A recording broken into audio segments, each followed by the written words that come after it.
Hello and welcome to the In the Pen podcast, a podcast about relievers, part of the Pitcher List Podcast Network. My name is Jake Crumpler, and as always, I'm joined by Pitcher List bullpen expert Rick Graham. Rick, welcome to episode 121 of the podcast. I can't believe we've been doing this for over 2 years now. How you doing? And don't worry, I do have a follow-up.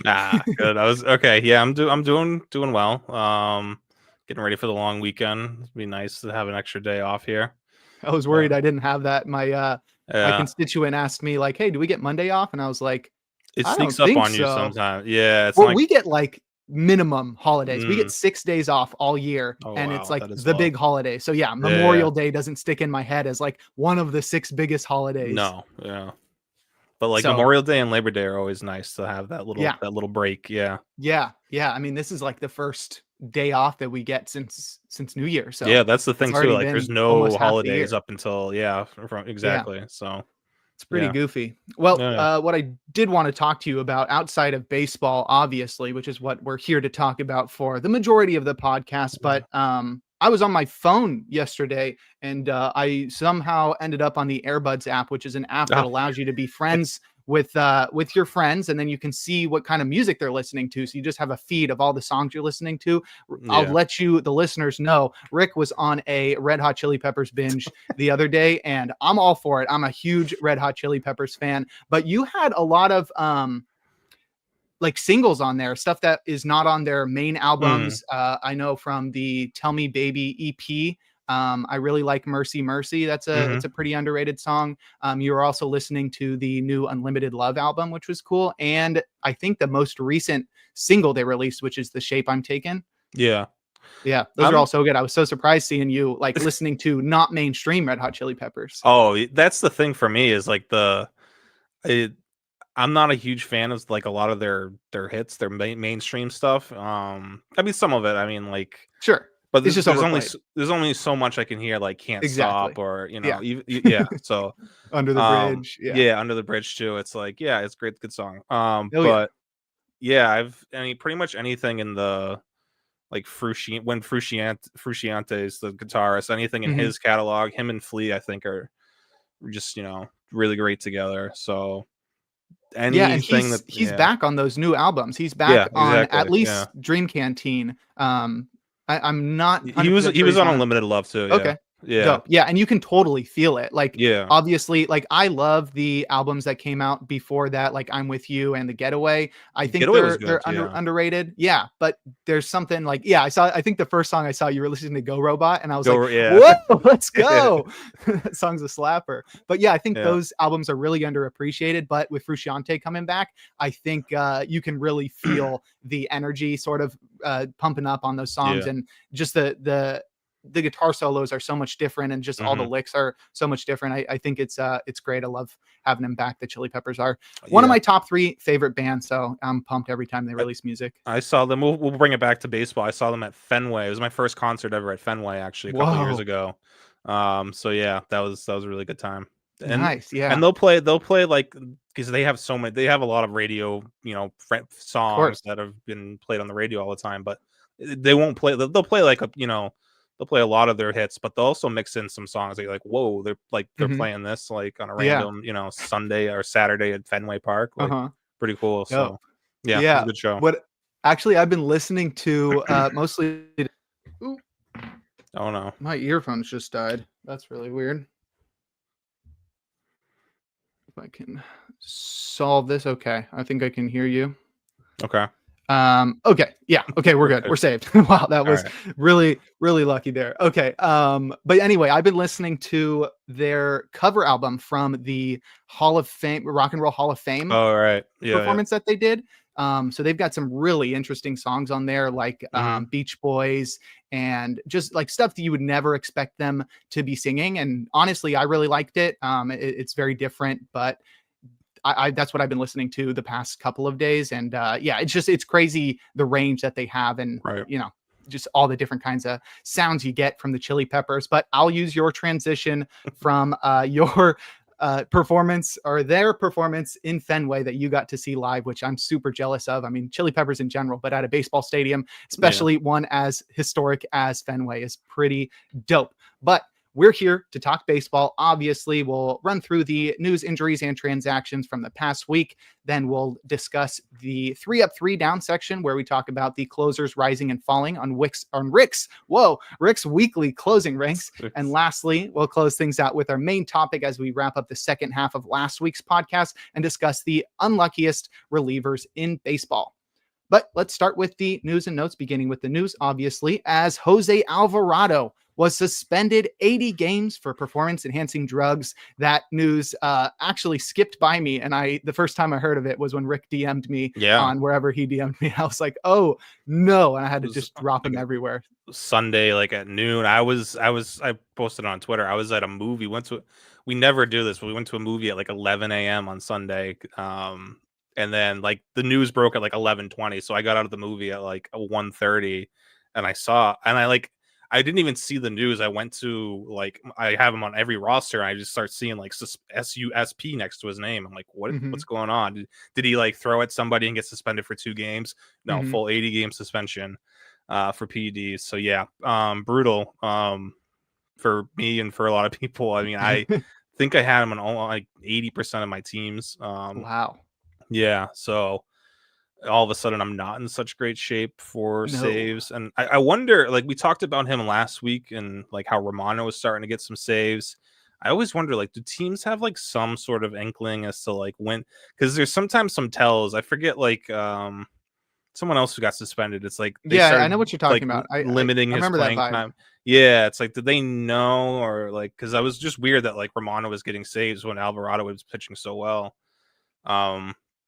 But yeah, now it's Romano's role to run with. I don't think 80 games is, you're not keeping him, because and there's almost, I don't think there's any place where you can hang on to Alvarado. There's no, I don't think they have like a suspension spot in most I'm pretty sure he's ineligible for IL spots. Yeah, so it's you're not keeping him for 80 games. It's then the way Romano's been looking lately, it's probably, he's probably not going to give up that role anyway. So yeah, tough for everyone who went in and got Alvarado early in the season. But what can you do?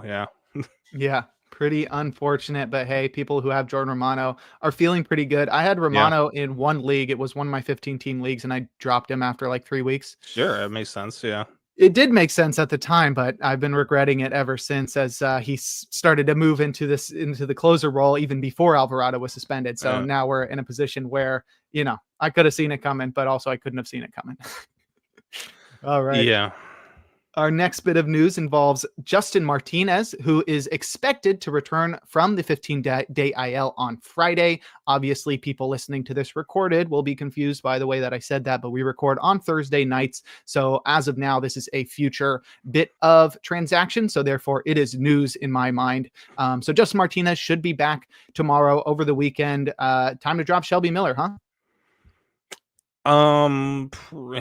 Probably. I don't know if they're, even before, because we haven't seen Martinez without AJ like there was already like kind of a committee going on there before Martinez got hurt. We never really saw him get a chance by himself for more than like a couple days because the injuries between him and Puck were so close to each other. I do wonder if they'll limit Martinez a little bit and maybe give him some more time. So I think Miller could still factor into some saves, and he's pitched well. It's kind of hard to kick him out of the role. But if you're in like a 12-team standard head-to-head, you probably don't need to roster Shelby Miller after this weekend, because I think Martinez will get the bulk of the saves. He's looked really good in his rehab. He's throwing 101 again. But I don't know, maybe it's still worth just hanging on to Miller for like a week or two, see how things play out with Martinez. And because it's just like his shoulder inflammation, dead arm or whatever it was, like it obviously can go away, but it can also come back at some point relatively soon. Maybe he's out longer after that. So I don't know. It's still a little bit risky with Martinez, but you're going to want to roster him if he's throwing 101. He's going to be a top 10 or 12 closer, at this point. So obviously activate Martinez or pick him up if you have him, if he's available still. And For Miller, yeah, you can probably move on if there's better options. If there's like a Will Vest or someone else you can kind of target. Like Daniel Palencia. I don't know. Maybe that's a guy you take a chance on over Shelby Miller at this point. So yeah, that's. But if you're just like dropping Miller for another setup guy, I would just hold on to Miller. Sure. All right, let's move over to our injuries, starting with Danny Coulomb, who was placed on the 15-day IL by the Twins with a forearm extensor strain. Coulomb has been incredible this year. I'm pretty sure when I checked earlier today, he had a pristine ERA, and that's what I'm seeing, 0 ERA across 16 and 2/3 innings for Coulomb on the year. Unfortunately, he'll head to the IL for at least the next couple of weeks. Any fantasy implications here, or just RIP Coulomb for a month? Yeah, I mean, there's no real other lefty in Minnesota, so I'm sure Brock Stewart and Louis Varlin will, factor into some more holds as a result of this. Really one of the better additions. I still can't believe Baltimore gave up on him, even with the injury history. And obviously it's showing now, but like you're still getting good when he's on the mound. You're getting good results from him. So, yeah, I think it hurts them a little bit, but that bullpen's still really deep. We've talked about them. I mean, from it starts with Duran and Jax at the top, and then going to Varlin, and Brock Stewart's been really good this year too, and he's not throwing as hard, but the sweepers sweeping. So it's and even like Jorge Alcala is looking better, and he's a guy who, if he is right, if he's on, he's pretty lights out too. So they'll miss Coulomb from the left side for sure, but hopefully it's a short-ish stint for him and he can get back in June. Yeah, anytime they have all this extra stuff with the injury, sort of trying to explain exactly what it is, I get a little bit more concerned, because I'm like, if it was just a forearm strain, I guess I'd be pretty concerned. But yeah, once they start getting into like the exact muscle or tendon that they strained or whatever, I'm like, oh gosh, that doesn't sound good. But yeah, so good or bad. Exactly. Yeah, it's either something really small, like when I hear adductor strain, I'm like, oh no. And it's just like a groin strain, like Teoscar Hernandez just had one, was back in 10 days. And like, oh, okay, right. Maybe I need to do more medical research before I start freaking out. Gonna have a doctor on the show. Yeah, Dr. Mike, let's get him. All right. Next, we've got Kirby Yates, who was placed on the 15-day IL with a hamstring strain. Lou Trevino was selected from the minors in a corresponding move. That corresponding move is somewhat interesting because Trevino pitched for the Giants earlier this year. There's another example of a pitcher going from the Giants to the Dodgers, or vice versa. It's always very interesting to see pitchers or players in general switch teams when they're rivals. So we saw that with Blake Snell as well. But is Kirby Yates heading to the IL right now? The Dodgers bullpen is absolutely destroyed by injuries, but hey, all the best for Tanner Scott, who really has absolutely no competition in that closer role now, which is not something I would have thought I'd be saying before June. Was Trevino with the Giants? I don't. He was know. With the Giants. I don't think he pitched. It was with the Yankees. Yeah. All right. Yeah. I mean, I'm not betting on Lou Trevino, even with the Dodgers and their ability to get the most out of relievers and pitchers in general. He was dope when he was on the A's. He had a little bit of a run, but it was a lot of smoke and mirrors with him. Just like 3 different fastballs type of guy. Sick. But I hope, first of all, the Dodgers bullpen that's injured would be the best bullpen in baseball. Of Yates, Evan Phillips, Kopech, Trinan, Edgardo Henriquez, Brusdar Gratterall. I mean, just pretty filthy right there. But those are all righties, and now this bullpen is just lacking right-handed talent, except for Ben Kasparius. But I don't really know. They've been bouncing him back and forth between like long relief, maybe a starter. I would like to see him in a setup role for the time being, because it doesn't. I mean, Kopech's throwing again. It doesn't sound like any of these guys. Maybe Yates will be back relatively soon, but Trinan and Phillips probably won't be back soon. So they're gonna. If they don't go and acquire a right-handed option in the bullpen, they're going to need someone here to step up. And I think Kasparius is the best stuff of the group by far between him and Trevino and Luis Garcia. So I'm hoping for big things from Kasperius moving forward. It definitely in a short innings stints, he like lights out for the most part. Fastball can get up to 97, 98. Big strikeout numbers too. So I'm hopeful Kasperius gets a big bump in holds leagues from this. All right. That's a result of Kirby Yates heading to the IL. Next, we have Chris Martin, who was placed on the 15-day IL with shoulder fatigue. Cole Winn was recalled from the minors in a corresponding move. Somewhat concerning for Martin as he was pulled from back-to-back outings early, the first time with elbow soreness and then this time with shoulder soreness. So now he'll head to the IL, and honestly couldn't be worse timing because Luke Jackson is absolutely falling apart, and Chris Martin would be a perfect replacement for him. But now he'll spend at least the next 2 weeks on the IL. And so really we can just hope, I don't know, maybe Robert Garcia or Jacob Webb can step up and save the Rangers from the villain that is Luke Jackson, the closer. This team in general, yeah, there's bullpen in general. All this team, I mean, they went into Yankee Stadium and scored like 1 run all week. Nice. But yeah, like Robert Garcia is starting to worry me a little bit, and it's not necessarily just the results, but like he has just stopped being able to strike people out. Obviously Luke Jackson is an issue. Everyone below them is an issue though too. I don't trust anyone in this bullpen right now. They desperately, I don't know. I know there's been talk about David Robertson and like Philly, but like why is he not, like he was really good with Texas last year? Why is he just not? Can we just? I know they're not. They're a little, tight on money, but like I don't know. Find a way, because this bullpen is really.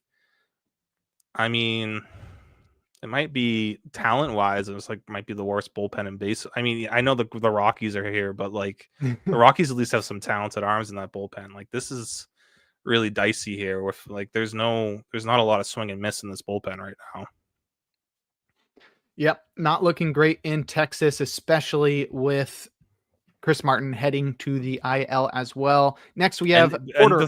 But with Martin too, because like last week it was like an elbow soreness, and then this, or was it shoulder? It was either way, shoulder and outings. elbow. Yeah, and it's like that's definitely not good. Whatever's going on there. So, I don't think they have a timeline for him, but it's probably not anytime soon. We're gonna see him. All right, that's Chris Martin. And next we've got Porter Hodge, who was placed on the 15-day IL with an oblique strain. Ethan Roberts was recalled from the minors in a corresponding move, but awful timing here for Porter Hodge as he was finally starting to get the opportunities to take over as the closer for the Cubs, with Ryan Pressly basically on timeout for the past couple of weeks. But Pressly starting to stabilize a little bit. And now with Porter Hodge on the IL, Daniel Palencia, that is, got the team's first save in the past week. He also got the save opportunity on Monday, but he blew it. So it looks as though Palencia might be the favored option on the north side. Yeah, and I think that's deserved for sure. And even that blown save on Monday was tough. He was down. He was 1 strike away from getting out of that with a clean outing. Left the fastball a little bit too much over the plate, and then double walk, double, and the game's over. So yeah, I mean, this is Palencia is a guy we've been talking about for a couple of years now, is like kind of like following in like Jeremy Estrada, like young, hyped up Cubs reliever who has closer stuff. And this year he's putting it together. And I mean, there's other guys in this bullpen. I mean, I wouldn't go right back to Ryan Pressly. I know he's pitched better lately, but it's not like he's missing bats again. It's just like he's getting a little bit lucky now. Brad Keller's pitched really well. I thought they might give him a chance. Drew Pomeranz coming from out of nowhere, hasn't allowed a run yet. So I think those 3 guys are probably in some form should like form some sort of committee here, unless they want to just give Palencia the role, which would be pretty fun. I would definitely chase that and save only leagues, and probably in save hold leagues too. But yeah, we're not quite sure if it's going to be Palencia. I mean, Roster Resource has Pressly right now as the closer. But yeah, Palencia's gotten the last 2 chances, so I feel like by default he is the guy to target right now. I totally agree.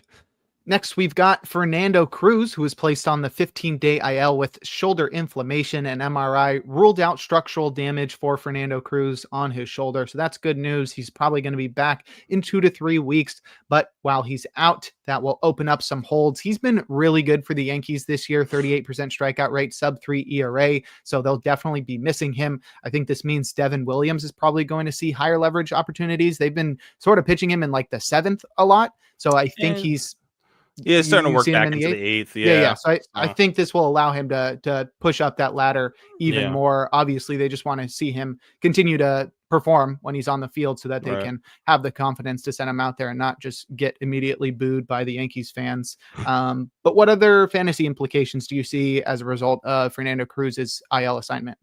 I think pretty much just for holds leagues, it definitely boosts Mark Leiter Jr.'s role.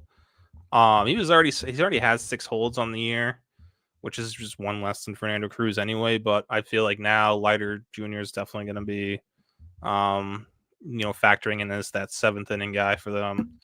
Even with, Jonathan Loaizaga back, so that's fun. But I don't know what we'll see from Loaizaga yet. It's still going to kind of temper expectations there. This has been a while. But yeah, I think they have a pretty clear cut, Leiter to Williams to Weaver 7-8-9 situation right now. Williams has been really good over the past 10 or so games. And Luke Weaver, I forget what the number was, but he has a save. He has 2 saves and a win over the past 3 days, and it's all in like 17 total pitches in 3 days. So yeah, Weaver continues to cruise, make things look easy. All right. Well, that's the Yankees bullpen, and you covered our first transaction involving Jonathan Loaizaga, who seems to be throwing a mile per hour slower than he was prior to getting injured. So that's not great. Actually, 1.5 miles. He's down to 96.5 on the fastball. But Loaizaga really only had that one fantasy relevant year anyway. So I wouldn't get too hyped about him in fantasy circles. Same with his next guy, Jose Castillo, who's traded by the D-backs to the Mets. Then in a corresponding move, Dedniel Nunez was optioned to the minors. The corresponding move is probably more notable than the trade, but the only reason I'm bringing this up is because you called it. What with you said the Mets were going to get a lefty from it is a lefty. I think you said a different team, but you were close. Oh yeah, it is like Arizona is kind of full of left-handed. Oh, you said options. Houston. That's what it was. Yeah, I said like Houston or so kind of close. I've liked Castillo in the past. It's been a minute though since he's actually done anything at the major league level, so of relevance. So we'll wait and see. He's definitely a talented dude. He had that first year in San Diego. I thought he was going to be like this, turn into this one of these young up and coming relievers, and then just kind of injuries. And wow, he really hasn't. He's pitched 2 innings since his rookie season in 2018. 2 innings total until this year. So it's been. Talk about Drew Pomeranz's comeback story. Jose Castillo hasn't pitched since really 2018. Oof. Well, hopefully he figures things out with the Mets. That would be cool. They're definitely in need of some reliable left-handed relief pitching. And the Mets have done a really good job with, their whole bullpen, all those relievers, they've kind of plucked from out of nowhere and turned into reliable guys. So maybe it works for Castillo. Yeah, that would be dope. Okay, next we've got Forrest Whitley, who was activated from the 15-day IL. He had been out for a few weeks with a knee sprain. He went on the IL almost immediately after being activated, but mostly bringing him up because the Astros bullpen has seemed to be in need of more pitchers. However, all the guys there are performing really well. Yeah, it's like a bunch of names you don't know, and they all got sub-3, sub-2 ERAs. But I expect Forrest Whitley to become a significant part of that bullpen, mostly because they don't have a lot of right-handers. Yeah, maybe over time. He pitched yesterday. It was not great. 4 walks and a hit in 2/3 of an inning. Nice. Not what you want to see, but No. Yeah, like you said, it's really Caleb Ort is like the only righty there that's kind of trustworthy. So, doors certainly open for Forrest Whitley. I would imagine they make some sort of move to I don't know who they're going to add. Oh, Brian Abreu too, obviously is there. But I'm sure if they're still contending in a month or two, they'll be adding a righty to that bullpen. All right, that makes sense. That's Forrest Whitley. Next, we've got Andrew Kittredge, who was activated from the 15-day IL. He underwent arthroscopic knee surgery in May, but will return to the Orioles bullpen, which is looking a little bit stronger. I mean, the fact that they've got YANNIER CANO performing to a 5.06 ERA and still have enough guys there to support that, I think is good. But yeah, this team has been terrible this year. I don't know how many hold opportunities Kittredge is going to get for a team that's in last place. But he pitched very well last year. I think was at least in the top 3 amongst holds leader on the holds leaderboards, if not number 1. Would you expect him to quickly climb up and become the top setup man in Baltimore?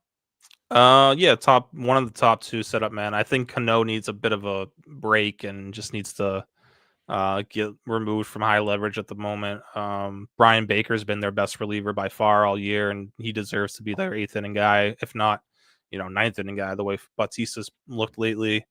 So yeah, Kittredge should factor into some holds. I mean, right now he's a better option than Cano or Sir Anthony Dominguez.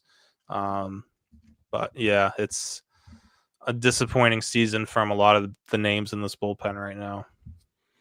That's right. And to round things out, it's been a disappointing season from Yoel Payamps, so much so that the Brewers have decided to remove him from the 40-man roster by designating him for assignment. So right now that is pending. We'll see if Payamps is optioned to the minors or claimed by another team, but his 8.35 ERA through 18 and a third innings pitched this year suggests that Payamps is likely to end up being a free agent or heading to the minors. I don't know if he can deny an option at this point. Yeah, I feel like a team might take a chance on him because he's put up some decent years, but yeah, there's too many other good options right now in the Brewers bullpen, so it makes sense for him to be let go here. Totally. All right, next we'll move into our 3 up, 3 down section to discuss the closers rising and falling on Rick's closer ranks. But first, we're going to take a quick break here on In the Pen.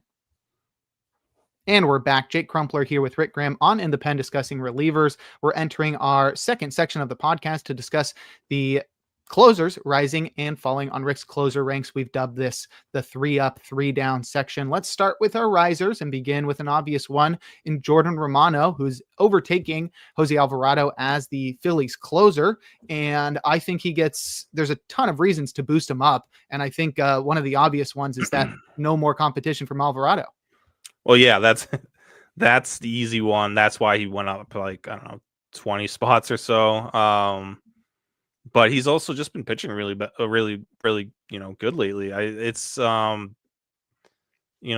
He's pitching better than I actually thought he would at any point this year. It's been, really a tale of 2 halves from him. The first half of the season was terrible. Couldn't command anything. We know the velocity was down. But his command was just like really, really bad as well to go along with it. And his slider was just pretty much useless. So, now he's turned things around and this is going into Tuesday. So, he had a 37% K- walk over his past 8 innings. Obviously really good number for a closer. 1.37 Sierra over that time, not allowing any runs. He pitched today, had a save of 2 strikeouts, no base runners. It's Colorado, but still, we'll take it. So yeah, I'm starting to kind of buy into Romano being the Jordan Romano from his Blue Jays days. It's, the velocity's a little bit down, but the command's better, and that slider's just going to carry him as long as he is allowed to be the Phillies closer. Because, we still don't, when was the last time the Phillies actually had like a closer that they stuck with for a year?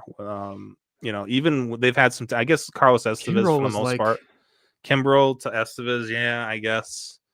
But you never know. They might, Strom might factor in a couple saves too. So that's why I'm a little bit hesitant to put Romano anywhere inside the top 10 for now. But,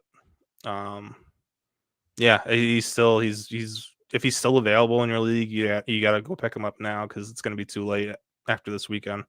Totally. Yep. Performing better. Closer role is now open for him. And now that and because that closer role is open for him, there's less competition. Because I mean, like even before he's performing better, let's say he's put into the closer role, like the Rob Thompson explicitly says, like we're removing Alvarado from the closer role, putting Romano there. Just Alvarado's presence makes it so that like you have a less confidence in Romano. But with Alvarado out of the picture, I think that's three factors that allow Romano to move up the closer ranks. Next, we've got Emilio Pagan, who's been pitching very solidly for the Reds. He got 3 saves earlier in the week, and he's currently sporting a near 30% strikeout rate and a 3.5 ERA. So Emilio Pagan continues to hold on to that closer role, and it's like, it's so unexpected, honestly, because it was just so clear, like, oh, we'll put one of the like most reliant guys on home run to fly ball rate in the worst home run ballpark in baseball, and then he just has an incredible year, and you want to know why? Oh, he's given up a ton of home runs. He's just dope like that. A 163 BABIP is really why. Yeah. The home runs are obviously going to still be a concern there, but I do think that he's gotten to the point where he's pretty safe as well, because I don't think there's much. I mean, Graham Ashcraft has looked awesome the past month. He's starting to show why, like, we got kind of hyped up about him as a potential reliever. Obviously, Luis May is good. The thing I worry about with May, though, is that he's never put up good numbers in the minors. He's never had a strikeout minus walk over 12% at any level. So I don't know if the command is real. I feel like that walk rate could skyrocket eventually, and that's fine. He'll be a really good reliever down the road. But I feel like similar to like Abner Uribe, who like first year came in was 2 years ago. Yeah, like it was bad. He was throwing hard, and like his stuff was moving everywhere, but he wasn't commanding it. So, I feel like Pagan, at least, this is a potential for him to get paid after the year. It's in a contract year. He's missing bats with his cutter and splitter now. He's kind of added a third pitch to factor in. But yeah, the home runs are always going to be an issue, especially in that park. And now that once the summertime gets rolling and we start getting a little bit more humid weather, balls can be flying out there. But I still believe in Pagan just because the bat missing ability right now, and I don't think they're going to move May or Ashcraft into that role. Both guys May being a rookie and Ashcraft being relatively new to the bullpen. It would have to take something like a pretty significant, streak of Pagan blowing games to make a move there. I think Francona started finally trust him, and that's Francona trusts a closer. You're gonna get it's gonna take a lot to get him out of that role. All right. Well, that's the Reds closer. And now we'll wrap things up with David Bednar, our last riser. And honestly, I tore into Don Kelly on first pitch a couple days ago when he pitched him in the 7th inning and he allowed 2 runs. So goofy. I was like, hey, Don, I heard you're new here. David Bednar is the closer, and he actually doesn't like pitching in the 7th inning. And when you do that, especially when they're losing, they're going to give up. He's going to give up runs on purpose just to show you, hey, don't throw me. Don't throw me in the 7th inning. And you know what? He listens. He listens to the podcast. He didn't tell me that, but the next day, David Bednar was in the 9th inning. And then you know what I said that day? I said, oh, David Bednar's pitched on back-to-back days. I think Dennis Santana gets the save the next day. Guess who got the save the next day? I know.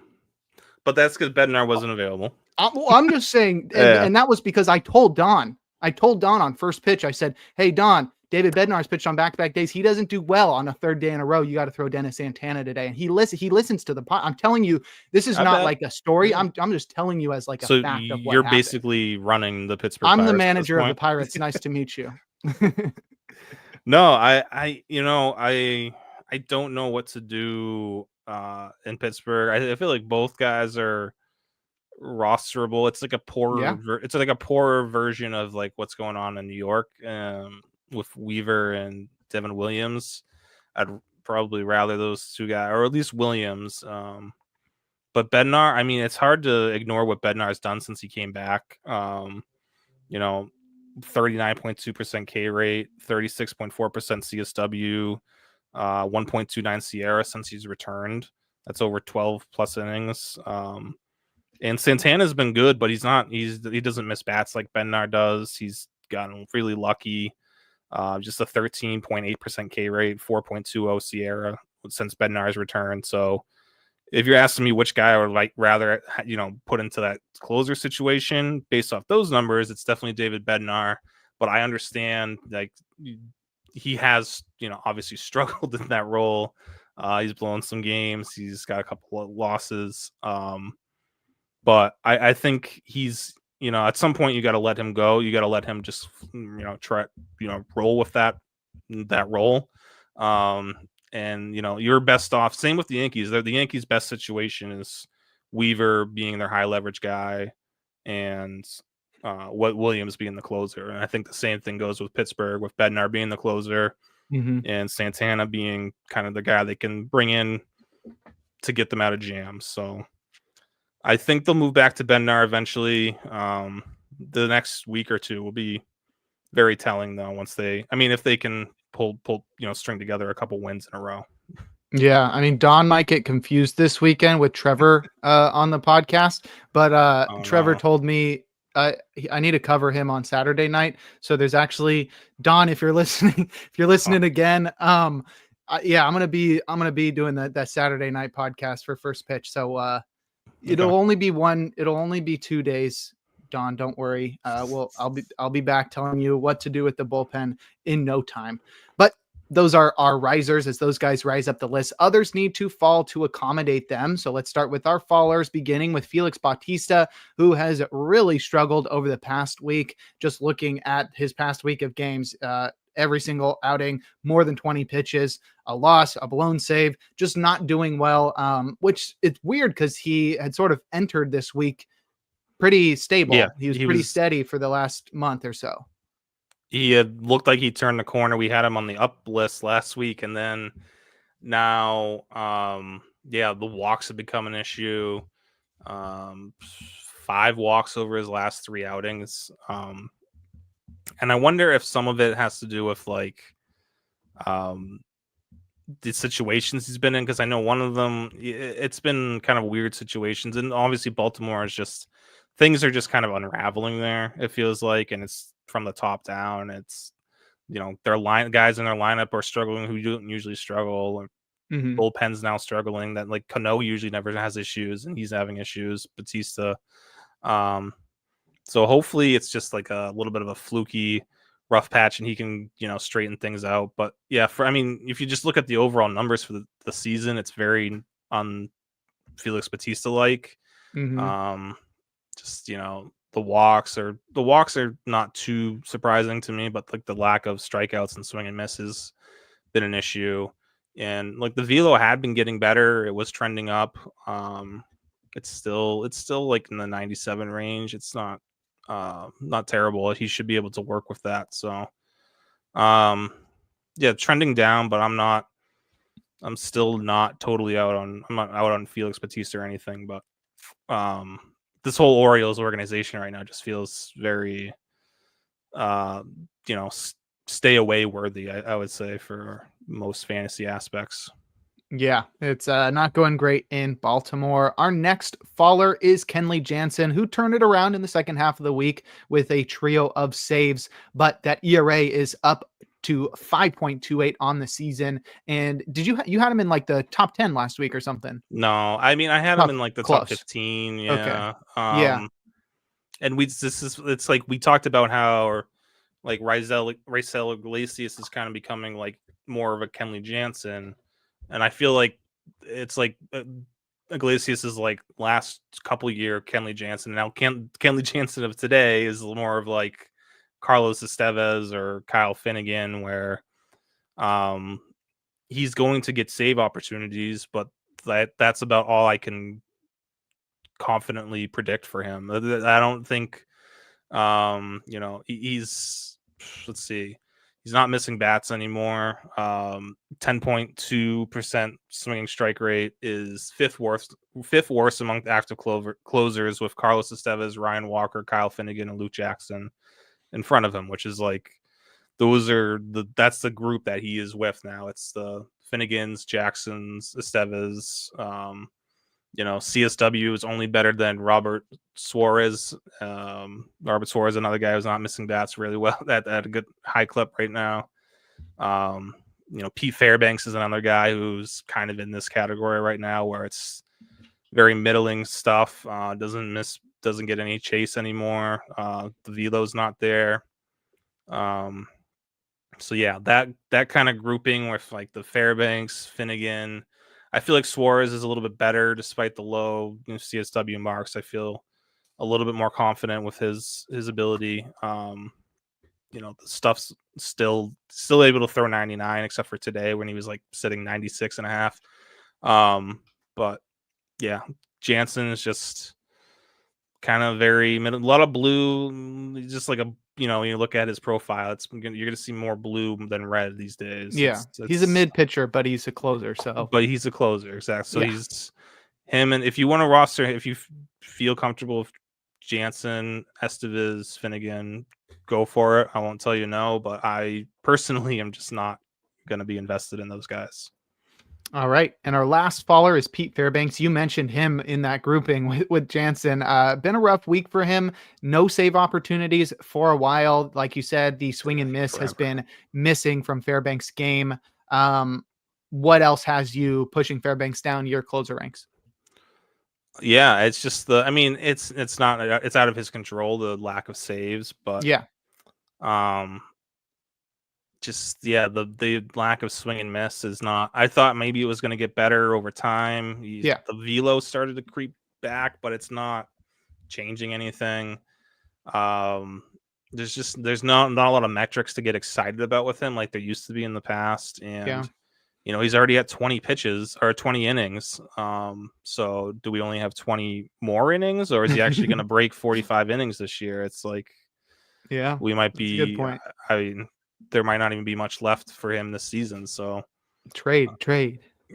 They really should. I mean fantasy. Oh, well, yeah, for sure. He's in, and I would say that whole like just grouping with Fairbanks, and I would put Suarez in there too. Fairbanks, Suarez, Jansen, Estevez, Finnegan. If you can trade them high now, that would be my recommendation. I'm sure one or both or a couple of them are gonna prove me wrong and be great for the whole season, but yeah, probably Finnegan. It's probably definitely Finnegan. He did blow a save tonight. But I'm not happy about it. I swear. It's fun. I mean, I got a lot of negative feedback about David Bednar and how excited I was about him this week. So I don't know, because people feel like Kyle Finnegan's more important or a better fantasy asset, and I don't know, maybe that's true, but I'm just looking more towards the long run where I feel like Bednar is going to be better from June through August or June through September, whereas right now Finnegan's better, but you got to look long picture. Totally. Well, that will wrap up our three up, three down section. To recap, our risers were Jordan Romano, Emilio Pagan, and David Bednar, and our fallers were Felix Bautista, Kenley Jansen, and Pete Fairbanks. Next, we'll head into our main topic, but first we're going to take another break here on In the Pen.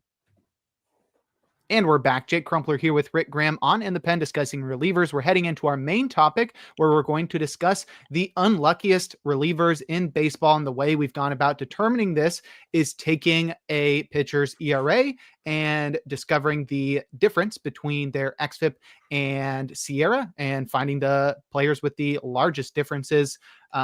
Let's get right into it, though. By looking at these guys, I think we'll be able to determine players that we can expect to perform better moving forward, and thus you can either buy low or pick them up off the waiver wire, etc., or hold on to guys that you're wondering whether or not you should be dropping. The first guy on the list we talked a lot about, but that's Jordan Romano. He's brought his ERA down a little bit. I think he's in the 5s now, but definitely unlucky this year. We already discussed how he's looking much better and now is in the closer role. So definitely somebody you should be buying low on. I'm sure it's going to be difficult now with the new situation in Philly, but Romano is certainly somebody to keep your eye on. Yeah, I mean, we talked about it already, but yeah, that's a huge difference between his ERA and SIERA going into and going to today's game. So yeah, it's his ERA is down below 7 now finally, but he's pitched a lot better than that, especially lately. All of his bad outings were early April, mid-April latest. So Romano's turned a corner, and I think we can trust him. It's the same with and there's other guys on this list like David Bednar. It's like they've turned a corner here, and these guys have proven in the past that they can be really good closers. So I don't really have any concerns with Romano outside of health. That's the thing with him. It's just, can he stay healthy now for a full season? Totally. All right. Next, we have Jeff Hoffman, who is currently sporting a 5.48 ERA and somehow a 1.53 xFIP. That is humongous, enormous. I do not know how it's so big, but then you look at his home run to fly ball rate, it's at 57%. So literally more than half of the fly balls that he gives up end up over the fence. Wow. Does that count today's game? Because that same thing happened today. I'm pulling from Pitcher List. I don't think it's been updated. So it's not going to count today's. Yeah. Just crazy bad home run luck this season. And even if some of it's not luck, it's like the skill issue, you want to say, it's still super lucky that it's that high, or unlucky. Yeah. So yeah, and then after today's game, I don't know what Hoffman's ERA went up to, but I'm sure it's over like 6 now, maybe.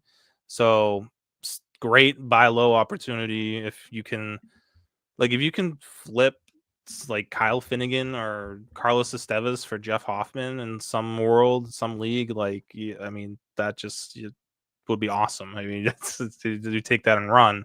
Mm-hmm. Which I'm sure, depending on the who's rostering them in your leagues, you might be able to get away with something like that. So Hoffman's a great buy low opportunity right now.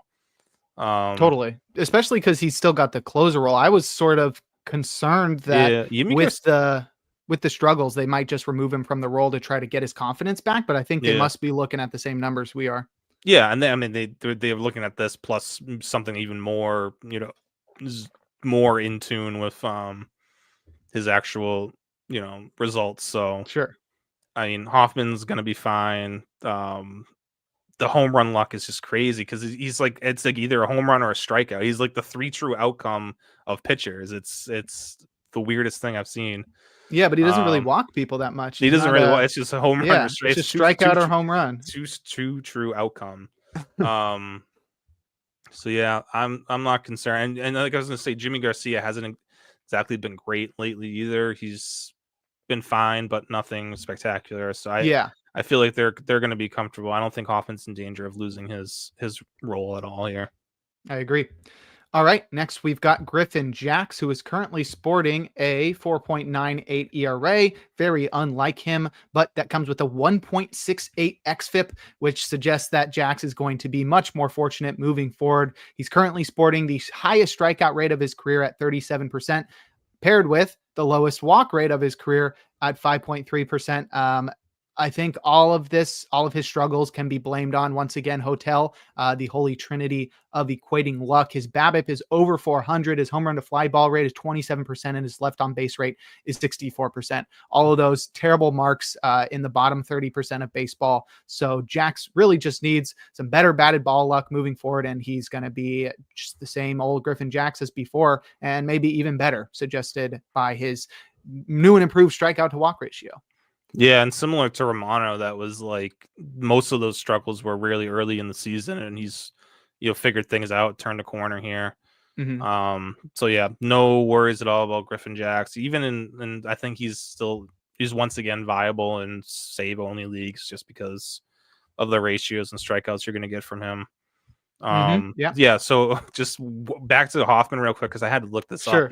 He's allowed 20 hits, and 5 of them have been home runs so far, and last year he allowed 6 home runs, the year before 3 home runs, and the year before that 5. So he's like at his max per season right now. We're not even a third of the way. We're in May, so hopefully that just means that he's not going to allow any more home runs. But I don't know. It's hopefully the luck starts turning back in his favor, and I think again, Jeff Hoffman buy low. if you can.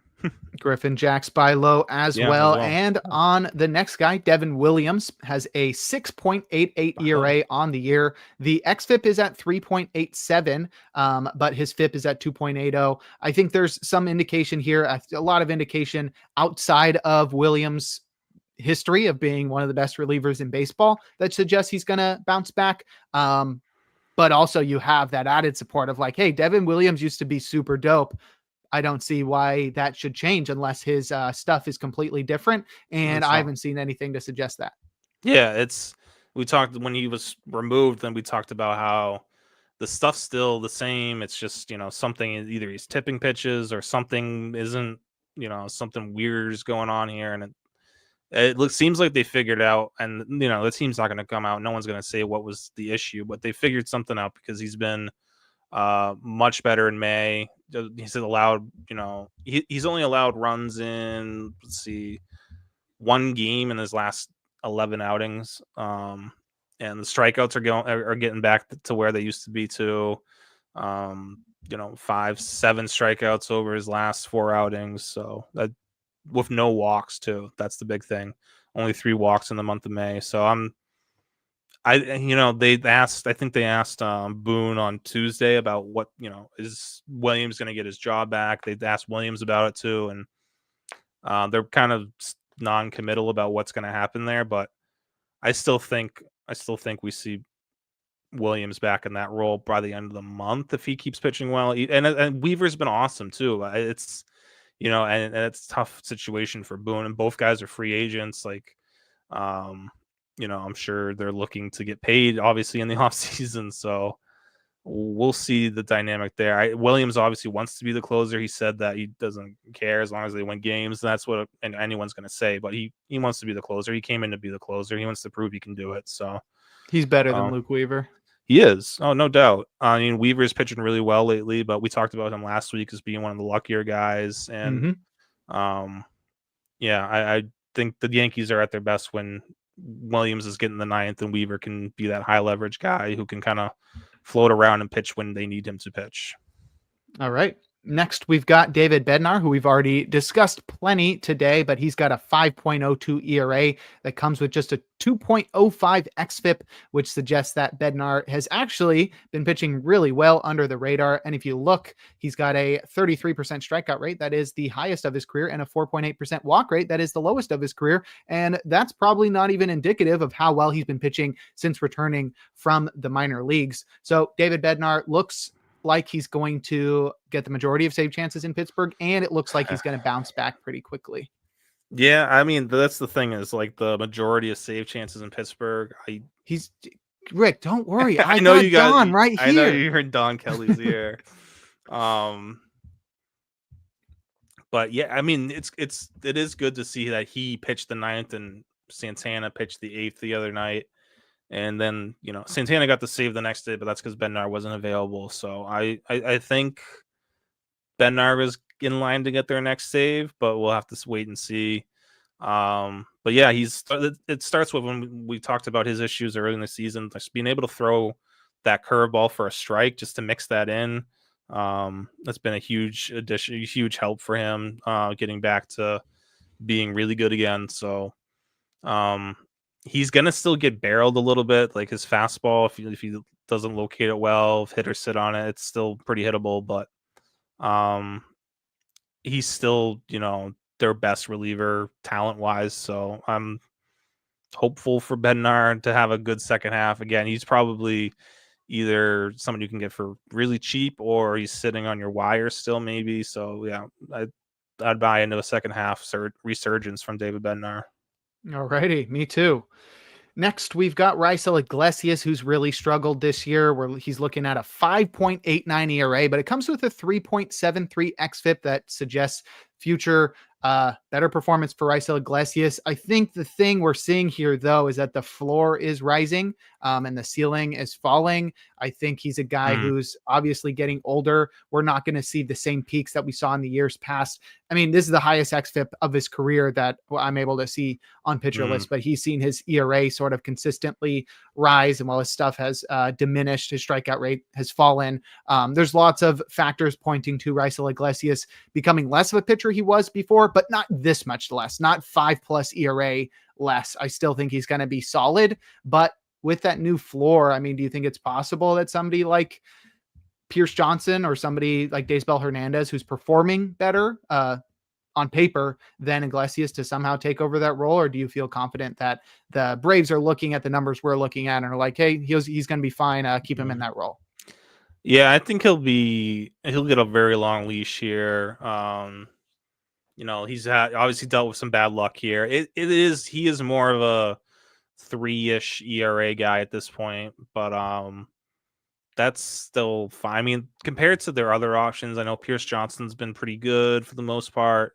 Dylan Lee from the left side, but then it's like Daysbel Hernandez has been like the luckiest pitcher in baseball this year, but he's pitched well, so they have those guys. But I feel like Iglesias would have to either have an IL stint or just like melt down for a whole weekend to lose the role here. So I'm pretty confident in Iglesias keeping the role, but I'm probably not someone I'm looking to go buy low on, because I don't know if you're going to be able to, because he was a top 70 or so pick this year in a lot of leagues. So probably going to still cost you a lot to get him. And I don't think he's worth chasing at this point. So if you have him, probably best to hold him and hope for the best, but not someone I'm looking to target right now. I was able to pick someone, dropped him in a save holds league I was in, and I picked him up, but I don't even know if I like that. It's like, I'm not even sure if that in a save holds, if that's like, that's still a little bit on the fence for me. Sure. All right. That's RAISEL IGLESIAS. Next, we have Mason Miller, who is always electric, but he's got a 4.50 ERA on the season. Don't worry, he has not changed. 2.38 xFIP for Mason Miller, suggesting that he's still the same old guy. He's got a career high swinging strike rate this year, career high strikeout rate. He's throwing a few more balls. He's walking a few more guys, but I have a lot of confidence that Mason Miller is going to bounce back and end the season with a sub-3 ERA, and the ERA estimators think the same. Yeah, the walk rate's been weird for him, I feel. I'm not sure, because it's just not like, it's unlike him, and it's it's mostly been recent outings too, because he had only one walk up until April 28th, and now he's walked 8 guys over his last 6 outings. So yeah, and this is, not too far off from like kind of how he started last year. Remember, I mean, I feel like he was more dominant for a little bit longer last year, but he did taper off rather quickly, or not, quickly, but I'm gonna say from like June on, he was a very good pitcher, just not like elite RP1, overall type pitcher. So I wonder if we're getting like that kind of like slow down from him earlier in the season. I mean, he's dealt with arm injuries in the past, obviously that's why he's in this closer role.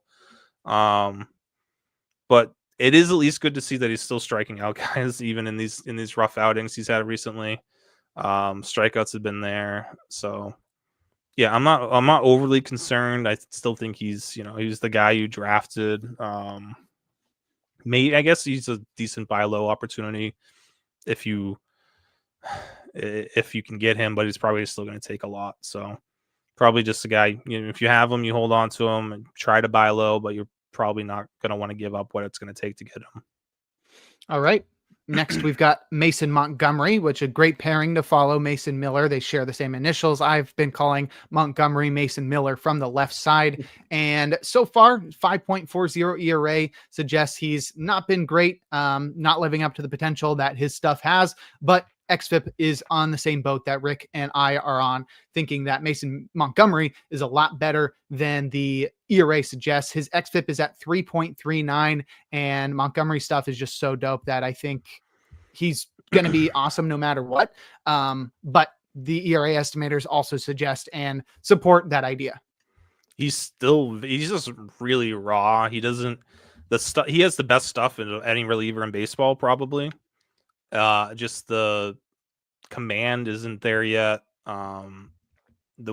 doesn't know how to use it yet. He's just kind of throwing these fastballs wherever they go, like just kind of throwing, not trying to locate it all. Doesn't really seem to be any rhyme or reason when he pitches. It's just, throwing 100 from the left side. Hopefully it's in a good spot. It would be nice to also see him like get a little bit of a better off-speed offering. But I still think, if you're in a holds league and 12 or more teams, I still would hold on to him, and just eventually it's going to click, and you want to roster him when it does, because I don't think there's a reliever in baseball right now that has better stuff than him. So hoping that I thought he had a little stretch a couple weeks ago. I'm like, all right, it's finally happening. And then 3 earned runs this past week, walked 2 guys, and like all of a sudden he's got 3 walks in the last couple outings. So he'll get there. Montgomery just got to be patient. You got to be willing to be patient, which I know is tough in this line of work, in this game. So totally.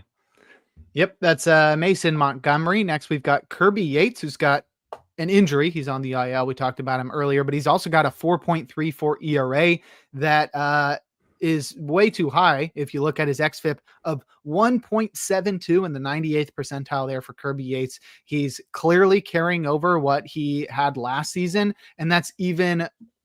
but we're just seeing the opposite end of the luck there. Yeah. Because last year we saw Yates with a 169 BABIP, 9% home run to fly ball rate, and an 88% left on base rate. This year completely flipped, 385 BABIP, 43% home run to fly ball rate, 72% left on base rate, but all the skills are the same. He's even walking fewer batters and striking out more batters. And yet the ERA and WHIP are way above last year, but that's how much of an impact luck has in small sample sizes from relievers. So I think Yates is somewhere in between the 1.17 ERA and the 4.35 ERA. But what we're seeing thus far is definitely somebody who's been unlucky. Yeah, it's the like water kind of like it's an overcorrection almost from last year's luck. Now it's overcorrected itself to him being super unlucky, where in reality he's just somewhere in between, and which is a really good reliever. But just so hopefully when he gets back, I mean, hamstring injury, I don't think it's anything serious with his hamstrings. So hopefully he gets back, the luck gets back on his side. He should, like we talked about earlier with the Dodgers, he should return before Trinan and Phillips. So he should jump right back into a setup role. So yeah, I'm excited for Yates if he can get back in the next couple weeks. And yeah, people will probably see that ERA and be like, oh, he's having a bad year, but yeah, he's really just been unlucky, and he's missing bats at a crazy rate right now too, or before the injury. So yeah, definitely scoop him up, and if you can stash him on your IL in the holds league, that would be ideal at this point. All right. That's Kirby Yates. Next, we've got Emmanuel CLASE, who pretty much same boat here. Super lucky last year. Obviously, he's got incredible stuff. He's a great pitcher. But last year, we saw sub 200 BABIP. This year, it's over 400. And thus, his ERA has risen from 0.61 to 4.50. But it's accompanied by a 3.03 xFIP that nearly matches the 2.93 xFIP he had last year. So I really don't think much has changed here for CLASE. He's still the closer in Cleveland, and if that BABIP starts to turn around, starts to head back towards the mean, then CLASE is going to have an ERA that reflects his skills. Yeah, but it's still not. It's not like it's still above 3, the Sierra and xFIP markers for CLASE, which is still fine. I mean, it's just, again, you're not going to get the guy you drafted when you drafted him really early. And again, this is not someone I don't think you can really go looking to buy or buy low. I feel like people are still going to have a high price on CLASE because of the name and what he did last year and the year before. So if you drafted CLASE, you're likely stuck with him, and he should be fine. Just he's not going to live up to the expectations when you drafted him super early in your drafts. Sure. All right. Next, we've got Kenley Jansen, who we also discussed. He's been very unlucky. 5.28 ERA, but it comes with a 3.68 xFIP. I don't think there's anything skills wise that points to Jansen, being super unlucky, but he's got a 30% home run to fly ball rate. I do think this is sort of just what we're going to see with Jansen. Obviously, we got a small sample size, but as he gets older and his stuff diminishes, you never know when you're going to have an outing where his stuff just falls apart, his body just can't support him or whatever. And he has blow up performances that inflate his ERA with the small sample, and he's unable to deflate it because he just doesn't pitch enough. Yeah, and even still, like that xFIP still at 4.17. I just kind of threw him on here because of like just trying to get some closers, and it's like he's been a little bit unlucky, but it's still not very exciting what's going on right now with Kenley Jansen. So, and I feel like if anything, those numbers, lately in the past month, it's definitely he's been a little bit worse too. So, if we're looking at trends, he's not trending the right way. It's still like we talked about, just like a guy who's going to definitely get save chances, but everything else that comes with it, up in the air. Totally. All right. Next, we've got Ryan Walker, who is really not been that unlucky this year. I mean, it's probably turned around in the past week since we first made this list. But Ryan Walker's got a 5 ERA, but on pitcher list, he's got a 4.63 xFIP. So I don't know. I'm still on the Camilo Doval wagon, hoping that he gets a real opportunity in San Francisco at some point. But honestly, like the real answer right now should probably be Randy Rodriguez. Yeah, I mean, Rodriguez has been their best pitcher all year. I talked about him a little bit in the hold up today because he's not going to get a chance to close out games. It's whatever, but he is a closer. He's closer stuff. So, but I mean, Doval has, and we talked about Doval being lucky last week and him not missing bats, but lately he has started to miss bats. His strikeout rate's starting to go up. He's been a lot better since May started. More like his old self when it comes to swing and miss. So, yeah, I'm kind of getting back into the Doval train, getting hyped again for him. But I still think Randy Rodriguez is the best pitcher in that bullpen. I mean, Ryan Walker is probably the 4th best option they have right now. I mean, behind Doval, Rodriguez, and Tyler Rogers, right? So, Walker's looked better, and I guess he's fixed some things, he's tweaked some things lately. So I'm not giving up hope on him as a closer yet, but it is kind of crazy he's gotten this long of a leash considering the guys they have behind him. And he's not like a guy who's had like 4 years as a closer. It's like he had a good half year as a closer last year. Yeah, like but he's still getting save chances, so I'm not out on Walker yet, but I don't think he's gonna be anything special. I don't think the strikeout rate's gonna be where it was last year. All right. Next, we've got Seth Halverson, the rare Rockies reliever that is unlucky. 5.30 ERA, but it comes with a 3.85 xFIP. The thing is, I don't think xFIP accounts for ballpark. Unless it does, and then I just sound stupid. I thought xFIP does, and that's part of the difference between that and like FIP. I'll have to double check that, but yeah, like Halverson, I kind of put on here because just like Colorado still searching for, and he was looking better, and then he got blown up on Tuesday of this week. I'm like, well, it goes back to square one.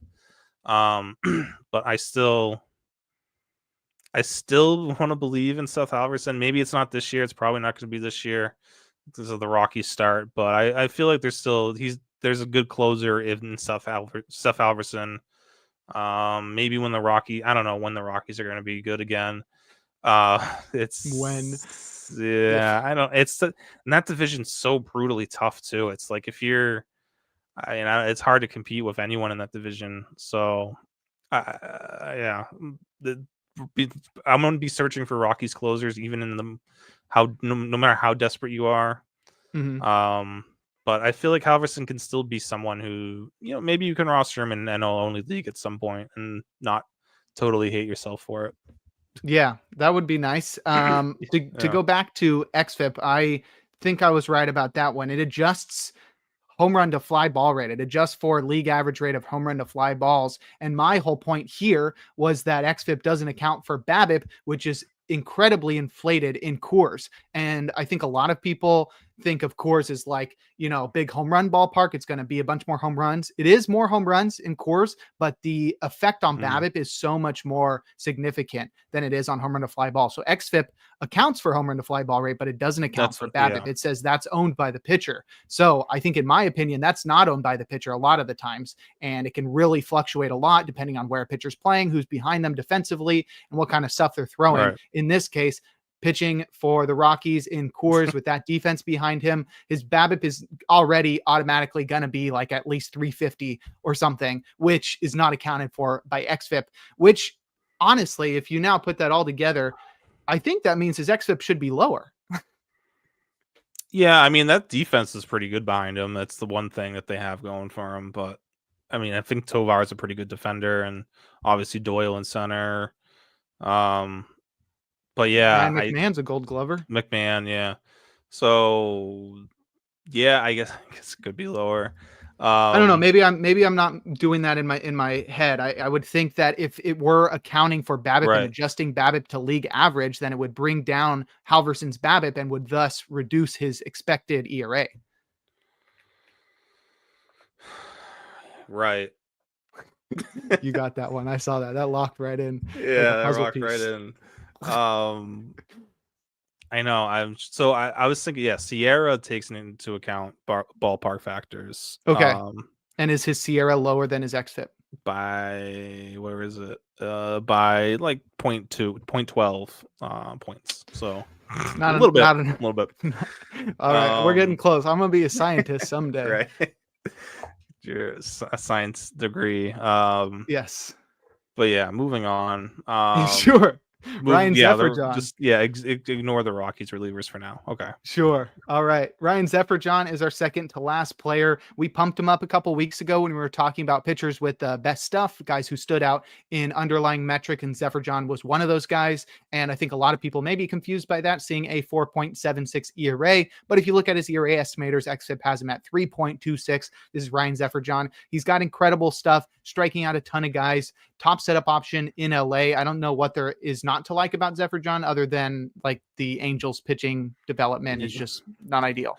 That he has struggled the last couple weeks. It's like, I mean, yeah, is he gonna just progressively get worse because he's with the Angels? That would be a bummer. But yeah, I bumped him down. I dropped him down the list today in the hold up because it's been a little bit dicier lately. He hasn't missed as many bats. Strikeouts have gone down, but he still looks like a top 30 holds option for me. Still has really good stuff, and yeah, he's been unlucky.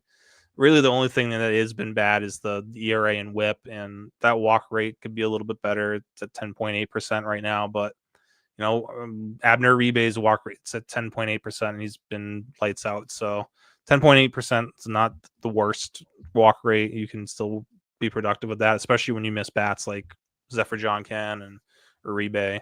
So, you got to worry long term about Angels pitching development, and is he actually going to get better from here, or is it just a slow decline? All right. Our last reliever who has been unlucky this year is YANNIER, who sports a 5.06 ERA, but that comes with a 3.26 xFIP.